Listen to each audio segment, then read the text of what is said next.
Alright, we're going to take a look at Uriah Williams' running video. That's full speed.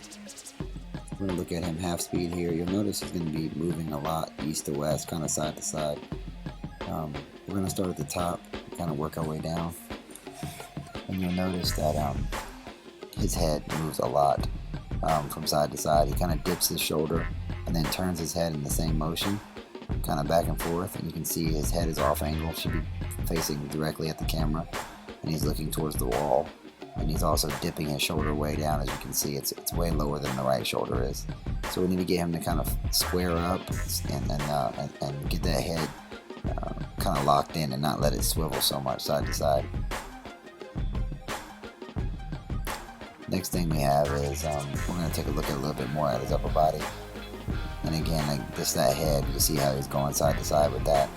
And that's something that we wanted to really point out, because that's a lot of wasted movement.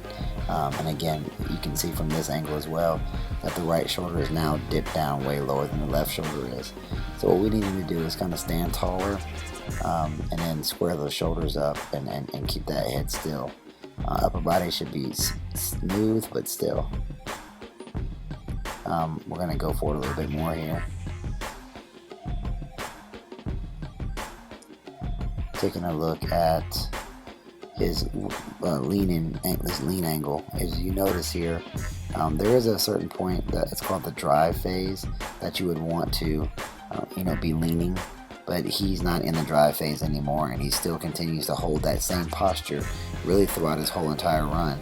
So what we need to focus on is getting him to stand a lot taller with his run, and that's going to help a lot of things. And I'm going to show you one of the things next that we need to pay attention to.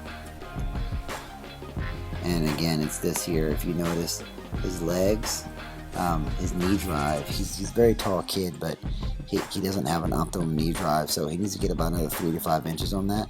And one of the reasons why it's hard for him to do it, besides the fact that he's just not doing it, is that when you lean and have that type of lean angle, it really compresses the knees down and kind of drives the legs into the ground and makes them harder to pick up. So if we correct the upper body, that should definitely help out the upper body.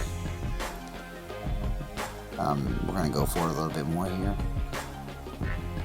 And now we're going to take a look at how he strikes. And if you notice, he lands heel first, and we want him to land on the ball of the foot. But besides that, he's off angle here. If you look at his left foot, and his right foot's actually worse, but you'll notice that it's not straight, and that causes everything to be off, the knee, the hip, and everything. And what that does is it actually creates a lot of pressure on those areas and can cause the premature injury and things like that. So we're going to work to straighten out his leg as well as his foot and all that stuff. Lower body is a little bit harder than the upper body, but we definitely can do it. Moving forward here, one of the main things that's going to be very important for him is his vertical leap. Since he's a basketball player, it's one of the main things that a basketball player has to have is explosive power. He jumps at 19, which is pretty good, but I would definitely like to see that get up into the 20s.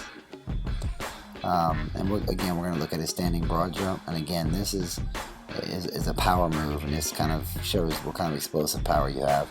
And he was able to jump a 5 foot, 10-inch bound with kind of just standing there, so which is a good score as well. But we're going to try to help increase all these scores.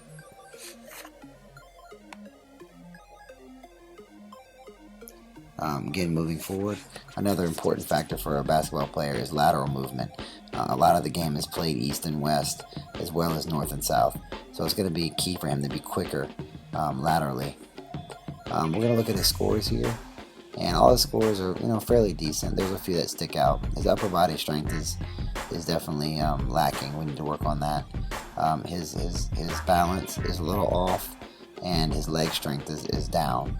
So we want to work on those things. His 10-yard time and his 20-yard time are going to be what we're looking at the most. We want to get that 10-yard time down into the ones, like 1.9. And again, the lateral speed is important, so we want to see those reps go up and his vertical go up as well. One key thing for him is going to be flexibility, and he definitely needs to work on that, as he's not as flexible as he needs to be.